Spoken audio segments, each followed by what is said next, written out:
Well, once again, welcome to our little fellowship here. Today we will continue our study in the book of Genesis. We're in chapter 45.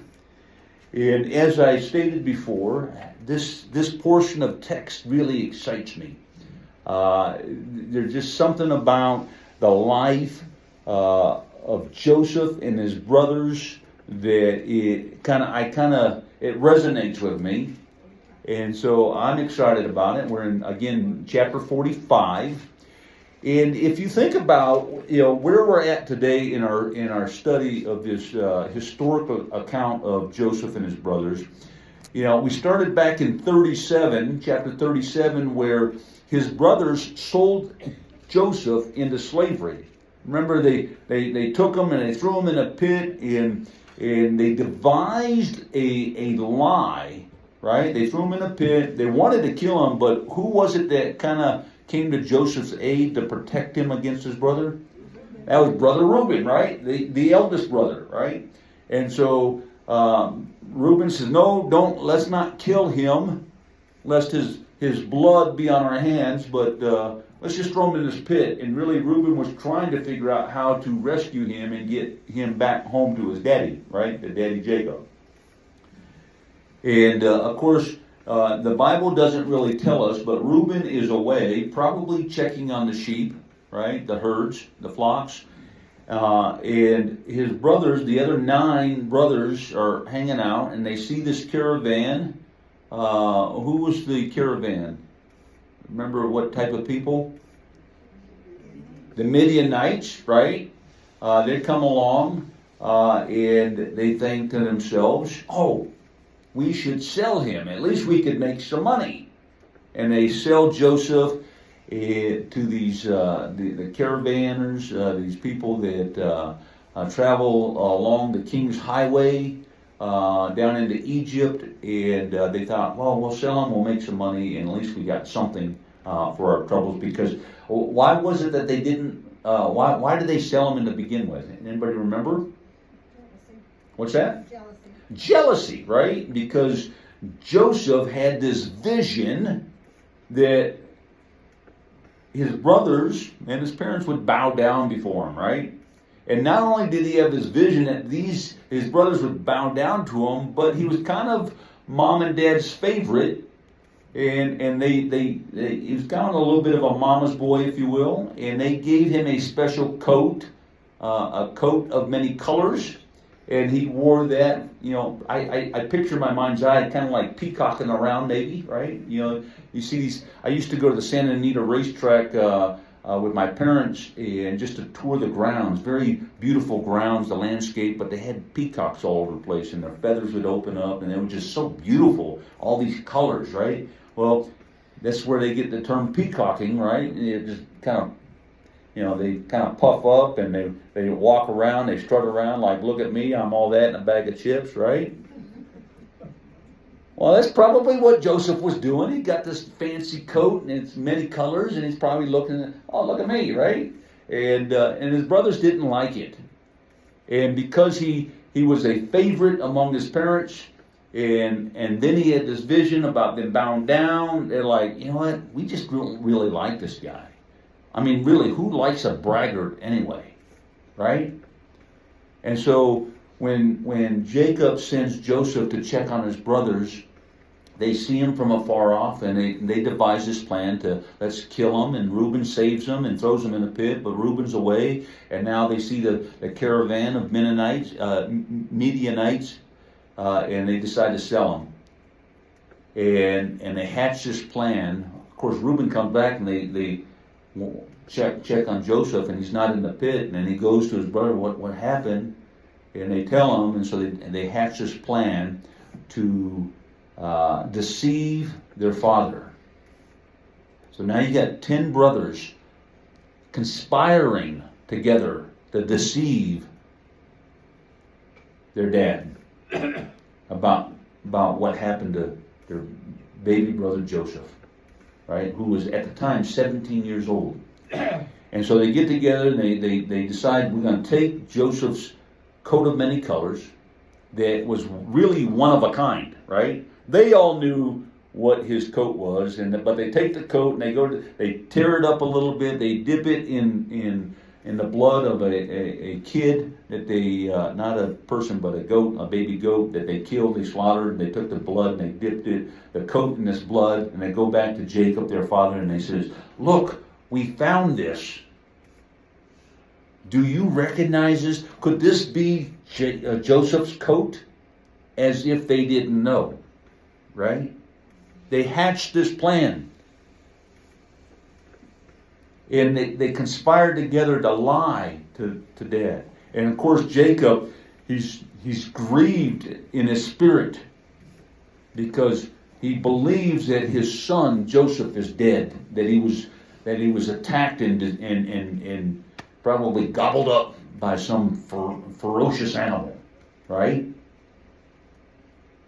And for 20 plus years, the 10 boys keep this secret. For 10 years, or 20 years, 20 plus years, about 22 years actually. And so, but what happens is God allowed this to happen, right? Because God, behind the scenes, was trying to reposition Joseph to be used by him. Was he not? That's what we learned, right?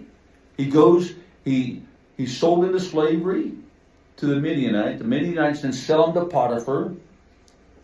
And because of Joseph's character, despite his circumstances, God blesses him. Despite his circumstances, because of his character, God blesses him. It's important that we understand that. And so while he's in servitude to Potiphar, he does well. He does well for Potiphar. And Potiphar puts him in charge of everything. But Potiphar's wife, looking at Joseph, thinking, wow, Joseph's a pretty good looking dude. Right? And she makes a play for him. But because of his integrity, because of his character, he resists the temptation. And so, because, what they say about a woman scorned, she's upset because he won't play into her desires. And so she fabricates a lie, another lie, and falsely accuses Joseph of rape. And so he's thrown into prison. And he's there with two others, right? Two other prisoners. Who are the two others? The baker and the cupbearer. That's right.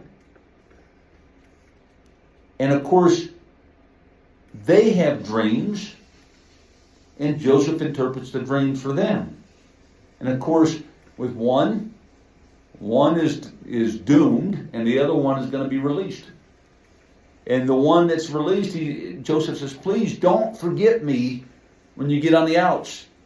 Make sure you speak to Pharaoh and tell him about me. And of course, several years go by until Pharaoh has a dream. And Pharaoh calls everybody. I mean, the drama of this is just phenomenal. It's kind of on this edge of your seat type of drama. Pharaoh calls everybody, all the sorcerers and all the counselors that he has, and nobody's able to interpret his dreams. And that's when the cupbearer thought, oh, wait a minute. There was this guy. Yeah, there's this guy Joseph that was in prison with us. And he was able to interpret our dreams accurately. And so, of course, they bring Joseph before Pharaoh. And again, because of Joseph's integrity and because of his character, he doesn't take credit for anything, does he? Who does he give credit to? God. That's right. He tells Pharaoh. Pharaoh says, I understand you can interpret dreams. He says, oh no. I don't interpret anything. If you get the interpretation, I promise you, it comes from God. Not from me, but from God. And so he interprets a dream accurately. And this puts Pharaoh in a frame of mind that, you know what?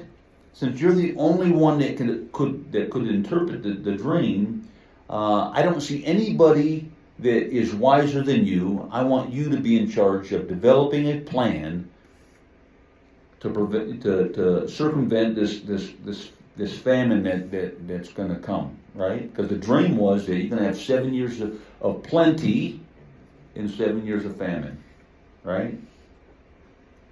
And so they get through the 7 years of plenty. They store up plenty of food to get them through the 7 years of famine.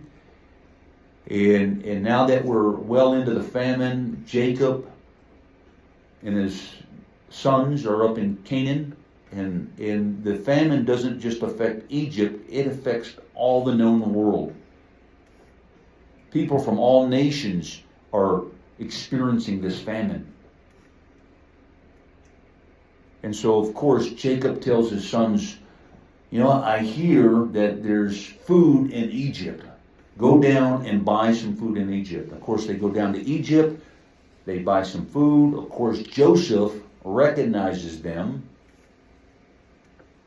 And Joseph kind of develops his own plan to test them, right? And at one point, they call them spies. And you're here to spy out the land. No. All right, we're just here for food, right? They buy food. And what did Joseph do? He put the money that they used to buy the food back in their sacks. And so then they get on their way back to Canaan, they get outside of Egypt. And they're looking at their sacks and they find the money. And instead of turning around right then and there to go back to say, hey, there's an oversight, here's the money, they continue to go up to Canaan. And they tell their father about what took place. And they're there for a couple of months before they run out of food, and now they got to go back. But what did Joseph tell the boys they had to do if they were to come back? Bring Benjamin, right? Right? And really, the reason for that is twofold. Number one, it was a test of sorts, right? It's a test. Are they treating Benjamin like they treated me? Have they matured at all over the last 22 years? I mean, think about it. Joseph is now in his 30s, whereas the last time they saw him, he was 17 when they sold him into slavery. So a lot of time has passed. A lot can happen in 22 years. And so he wants to know, number one, have they matured? Is Benjamin dealing with some of the same garbage that I had to deal with when I was back home? His concern is for his brother. His concern is for his dad. Is my dad? Is your father still alive? Right? Because remember, he's disguised as an Egyptian. He speaks the Egyptian language. He's using an interpreter to communicate with him so they don't recognize his voice. He's dressed in Egyptian garb. He's no doubt got jewelry and makeup on to make him look more Egyptian. They have no idea who they're talking to. But Joseph has developed this scheme, this plan, and he's learned from the best. Both Jacob, his father, was a deceiver. Uncle Laban was a deceiver. His mom was a deceiver. Right? He comes from a family of deceivers. They know how to scheme, how to plot, how to lie.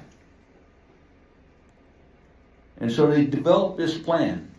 And so they go back a couple of months later. They need more food. They're saying, we'll go get food, but Benjamin got to come. Jacob says no. But there's a second plea. Listen, we're out of food. We're going to die here. Finally, Jacob relents and he says, fine, take Benjamin. And he's thinking all is lost. He doesn't have much hope, much faith.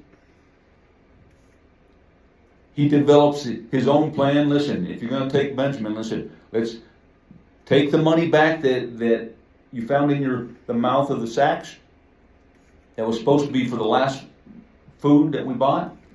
Take some extra money so we can buy more food. And then take all kinds of gifts, right? Take some pomegranates, take some oils, some myrrh, pistachios. Take some stuff as a gift, right? And hopefully they'll show favor. And so finally they go back up. And last week we learned that there was a plea made where they go before Joseph. Again, communicating through the interpreter. They make this plea. Because what happens is they're ready. They get the food, they go and they send them away with the food. They put the money back again.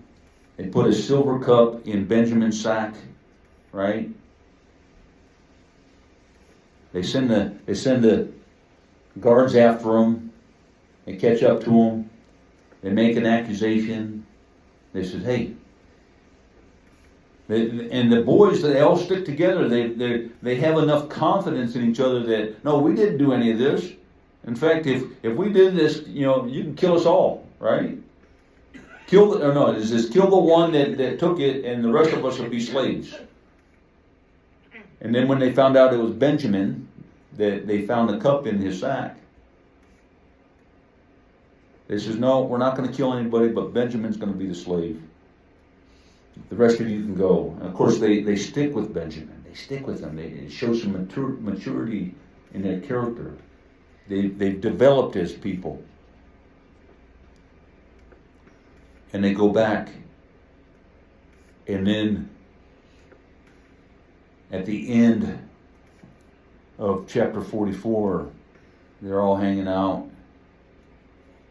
And they're celebrating.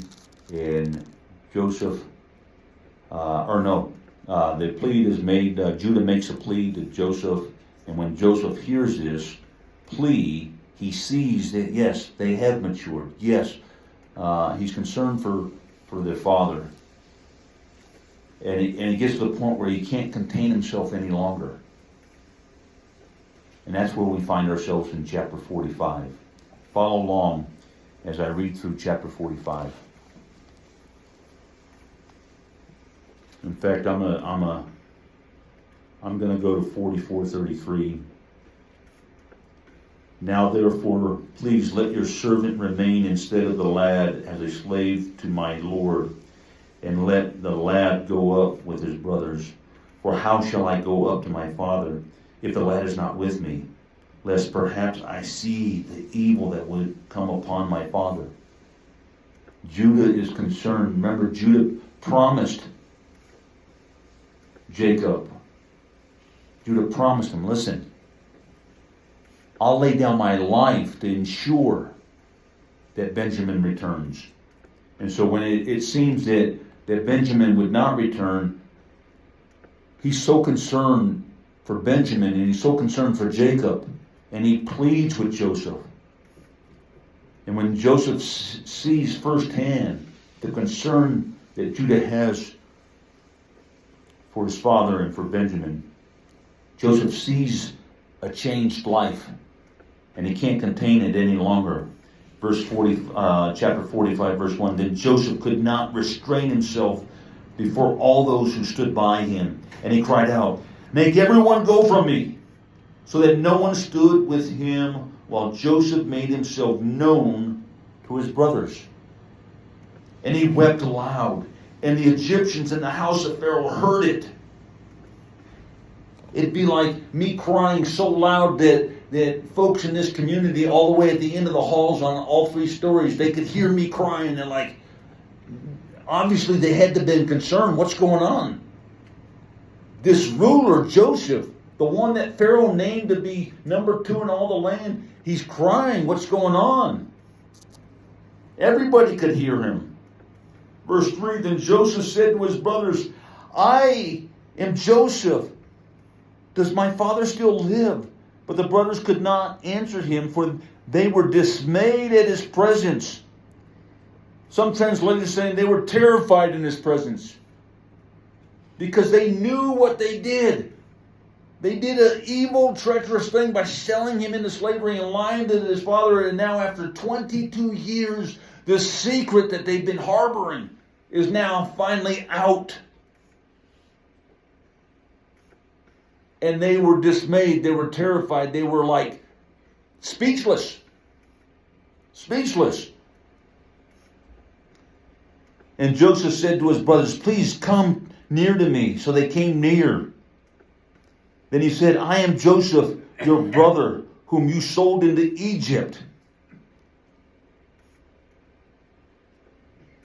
He was able to tell them exactly what they did. There was no doubting who this man was. It was verified in the fact. Here they're thinking that this is not Joseph, this is an Egyptian ruler. What are you talking about? You're my brother, Joseph. But when he was able to recount the fact they're evil, what they did to him by selling him, they know, yes, this is true. What he speaks is true. And he said, "But now, do not therefore be grieved or angry with yourselves because you sold me here, for God sent me before you to preserve life." All the years, 22 years, Joseph must have wondered, "Why me, Lord? Why me?" I mean, you think about the times that you yourselves go through trials. Think for a moment. Go back in your mind's eye and think about a time where you've endured some type of trial or tragedy. Maybe the loss of a loved one. Maybe the loss of a job. Maybe it was financial. Your own health. No doubt at those times where you were at the lowest point in your life, you probably asked, "Why me?" Right? That's only natural, is it not? When you're going through trials, why me? And surely, Joseph, when he was in the pit, why me, Lord? When he's being falsely accused of rape, why me, Lord? When he's in prison, why me, Lord? And now Joseph has been elevated to number 2 in all the land. Now he has a luxury of 20/20 hindsight. And what does he say? It says, "God has sent me before you to preserve life." He sees the big picture. He sees the big plan. And here's the reality of it all. When we have the ability to see what God is doing, when we understand the why behind it all, number 1, it changes our perspective. Number 2, it gives us insight to God's character.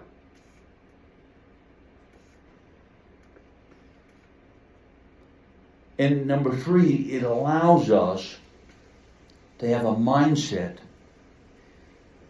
like Christ. Think about when Jesus hung on the cross. All the horrors that he endured leading up to the cross. And yet here he is hanging on a cross. And what does he say? "Father, forgive them, for they know not what they do." Joseph's at a point in his life where he has forgiveness in his heart for his brothers. He saw the maturity. He saw the change. He saw that they actually cared for Benjamin, that they actually cared for Jacob.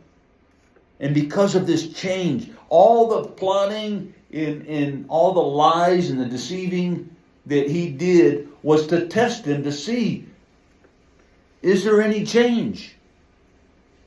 Joseph had gotten to the point where he understood what God was doing. And so he was able to forgive, but yet even in his forgiveness, he wanted to test them to see if there was any change on their part. so there could be full restoration, full reconciliation, so the relationship could be restored to a healthy relationship.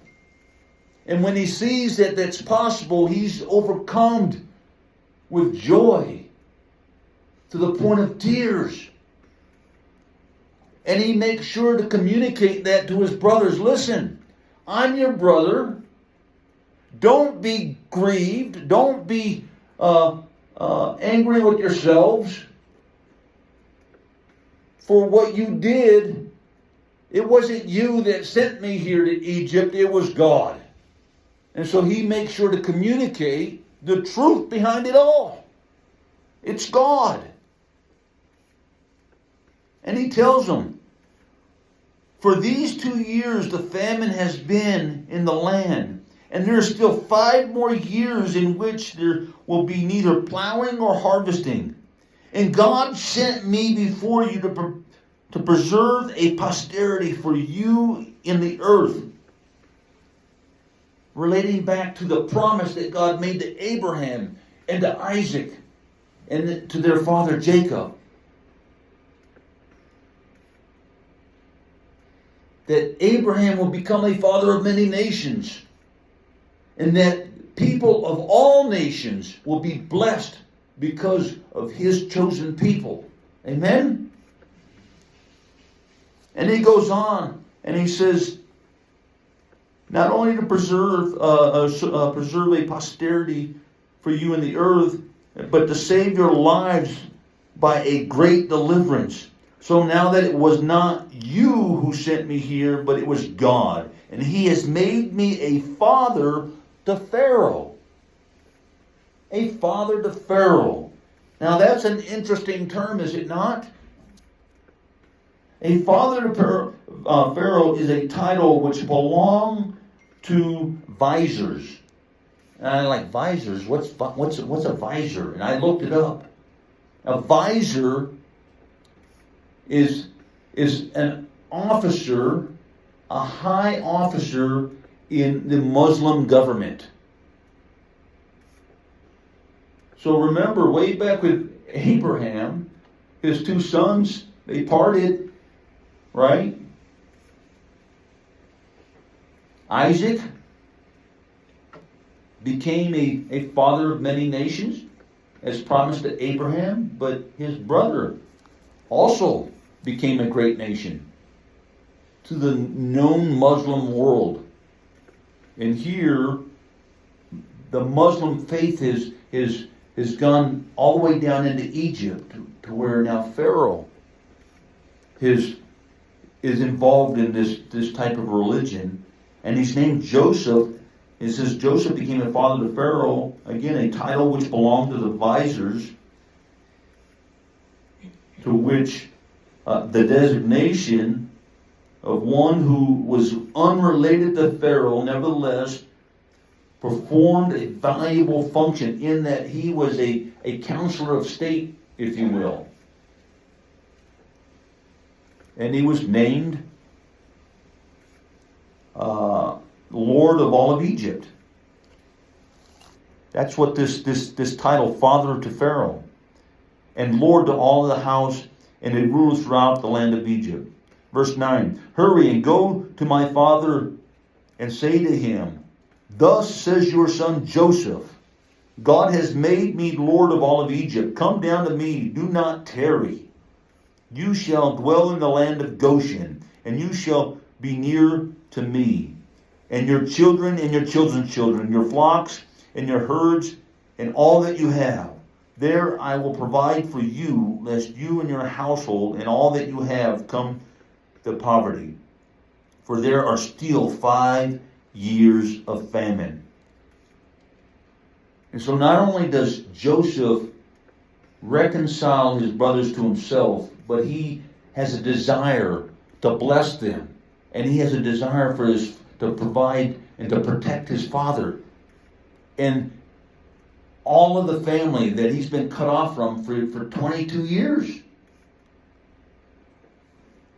Verse 12, and behold, your eyes and the eyes of my brother Benjamin see that it is my mouth that speaks to you. Previously, he spoke to his brothers through what? An interpreter, right?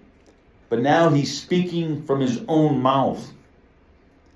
So that you shall tell my father of all my glory in Egypt, and of all that you have seen, and that you shall hurry and bring my father down here. Then he fell on his brother Benjamin's neck and wept. And Benjamin wept on his neck. Moreover, he kissed all of his brothers and wept over them. And after that, the brothers talked with him. Now the report of it was heard in Pharaoh's house, saying, Joseph's brothers have come. So it pleased Pharaoh and his servants well. Now let's stop right there for a second. Pharaoh, no doubt, has a special love for Joseph, because Joseph interpreted his dreams and Joseph devised a plan to save Egypt, right? There's no one greater in all the land than Pharaoh. And so Joseph, if he did not have integrity, if he did not have character, he could have been one of those guys that sat there and complained for the last 22 years about, woe is me, look at what my brother's done, right? He could have done that. And if he had, I'm sure, I'm confident, the scriptures don't say, Brother Thomas speculating into the natural inclinations of humanity. Think about it. If somebody you're close to comes to you with your problem, you want to fix it, do you not? And sometimes we can jump on that bandwagon where, yeah, we're going to get this guy, right? Pharaoh could have very easily usurped Joseph's wishes and said, you know what? I know what your brother's done to you, and it's not right, and so I don't care what you say. And Joseph could have killed them, or excuse me, Pharaoh could have killed Joseph's brother right there on the spot. But the fact that he doesn't, the fact that the scriptures tell us that Pharaoh and everybody in his house is well pleased, leads me to believe that Joseph spoke highly of his family, despite what they did to him.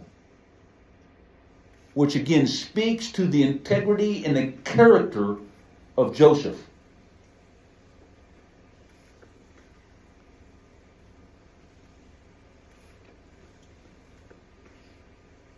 Verse 17, and Pharaoh said to Joseph, say to your brothers, do this. Load your animals and depart. Go to the land of Canaan. Bring your father and your household and come to me, and I will give you the best of the land of Egypt. And you will eat the fat of the land. Now you are commanded, do this. Take carts out of the land of Egypt for your little ones and your wives. Bring your father and come. Also do not be concerned about your goods, for the best of all the land of Egypt is yours. Then the sons of Israel did so, and Joseph gave them carts according to the command of Pharaoh, and he gave them provisions for their journey.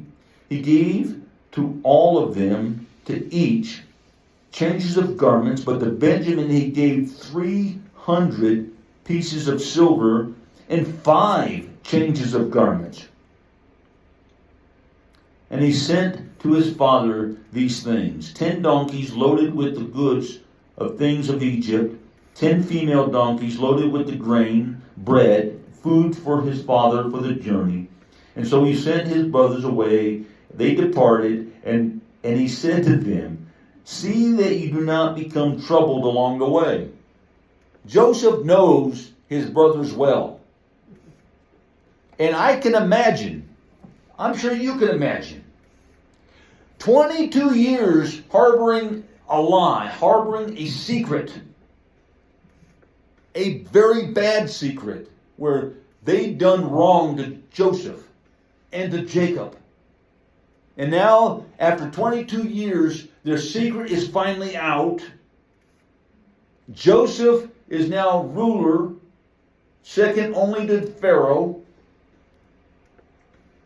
They all bowed down to him as predicted in the vision that God gave Joseph some 22 years prior. I can imagine the conversation that these boys are having along the way. Brother Reuben, I told you, right? I told you so, right? Joseph knows this and he says, listen, don't go there. Don't worry about it. All is forgiven. We just need to get things right. Right? Do as Pharaoh said, go back, get dad, get the rest of the family, get all of our livestock, and come on back. Verse 25. Then they went up out of Egypt, and they came to the land of Canaan to Jacob. Dun dun dun. Can you imagine having the thought going from Egypt all the way back up to Canaan? Oh shoot, now we got to tell Dad that we've been lying to him for 22 years. We got to tell Dad what we did to Joseph. I can imagine not wanting to have that conversation, right? So they come to Jacob, their father, and they told him, saying, Joseph is still alive. I mean, what else would you say? How do you broach that subject? You know, Dad, there's something I got to tell you. Something we got to tell you. You might want to sit down. Oh, you're sitting down? Maybe stand up. I don't know. This is going to be uncomfortable. Right? How do you broach that subject? They just would, in your face. Dad, Joseph's still alive. We just talked to him. Right? He's still alive. And not only is he alive, but he's the governor over all the land of Egypt. And Jacob, what does it say here? Jacob's heart stood still. Can you imagine hearing news like that? You're thinking that your son has been dead for 22 years. And now you're finding out that he's alive? What? Did I hear you right? Joseph's alive? And what's it say? It says here, where am I at? Joseph's still alive. He's governor of all land of the, and Joseph's heart stood still because why? Because he did not believe them. Right? He didn't believe them. Verse 27, but when they told him all the words which Joseph had spoken to them, and when he saw the carts which Joseph had sent to carry him, the spirit of Jacob, their father, revived. Right? So it kind of leads you to believe that his heart stopped, like I'm getting ready to have a heart attack because I don't believe the news. But then he saw everything and quickly his heart just started pumping again. It's like, oh, wow. You know, I mean, the shock of it all. The shock of it all. Can you imagine? But then Israel said, it is enough. Joseph, my son, is still alive, and I will go see him before I die. Wow. All these years, the secret is finally in the open. The truth has been made known.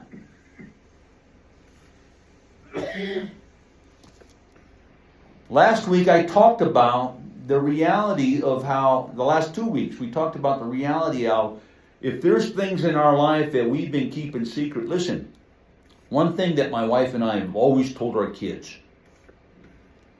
if there's something going on, don't keep it a secret. Secret is what we keep hidden, right? Like it's in the dark, right? The dark is the devil's playground. That's where the devil kind of revels, right? That's why the Bible says light and darkness cannot have fellowship. That's why when we turn the light switch on, the light drowns out the darkness, right? Exposes everything for what it is. There's life in the light, right? And so we tell our kids, don't keep things a secret. Be honest, be truthful, be transparent. My wife says sometimes I'm transparent to a fault. I'll tell you anything. Just ask me. I'll tell you. I don't care.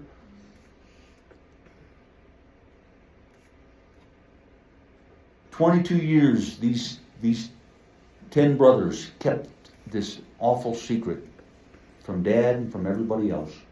And now it's in the open. And when the truth is in the open, this is where reconciliation, the ministry of reconciliation, really begins to take place. And so if there's things in your life that you've been keeping to yourself for years, maybe now's the time to bring it in the open. But more importantly, what we need to understand is that when we walk in truth,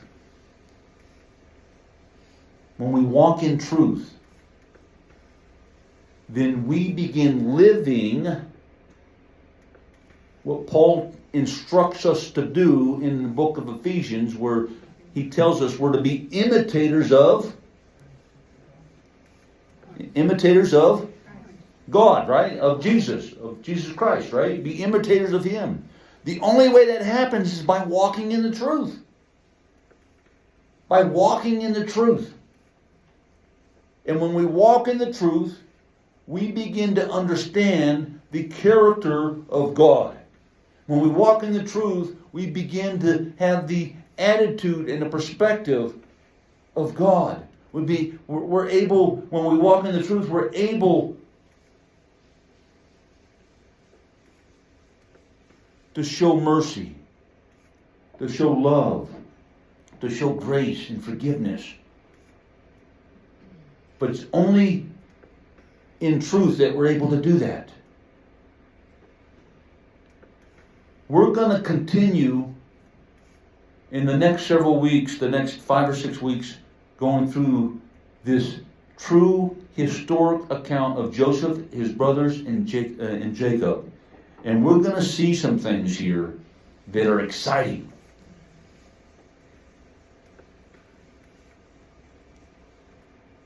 I wish we could go through it right now, but we can't. We're out of time.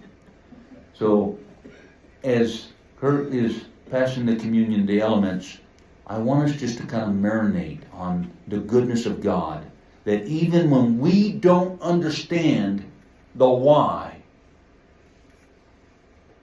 God is ultimately in control. And His sovereign will, the Bible teaches us, has our best interest at heart. It's for our good and for His glory. Amen?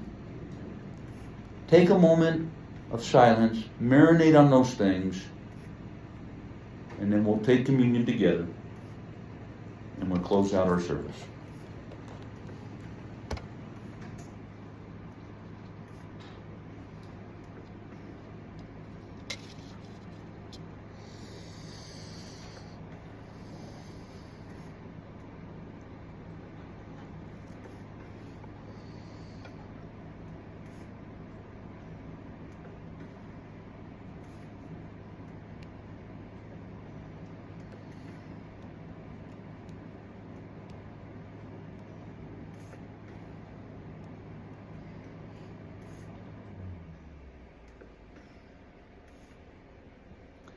Father God, we thank you so much that even in the worst of times, you are orchestrating things behind the scenes that sometimes will reposition us, that sometimes will reposition others. You use both the wicked and the righteous to take those bad circumstances of our lives and you work it out for our good and for your glory. Lord, I pray that we can learn from Joseph and his brothers, and that we can be renewed in our thinking, that we would come away with a new perspective on life, understanding that you're ultimately in control of all things, and that you care about every intimate detail of our lives, even the aspects of our lives that seem tragic at times, using that as well, along with the good, for our good and for your glory. We thank you for that. Now this morning, as we take the bread and the cup, we take it in humble obedience, understanding that you've instructed us that as often as we take this bread and this cup, we should do it in the remembrance of you, who you are, what you've done for us, your character, your integrity, your attributes, your grace, your mercy, your love, and your forgiveness. That's why we take communion, to remember that about you. And for that we're grateful. We love you because you first loved us. In Jesus' name.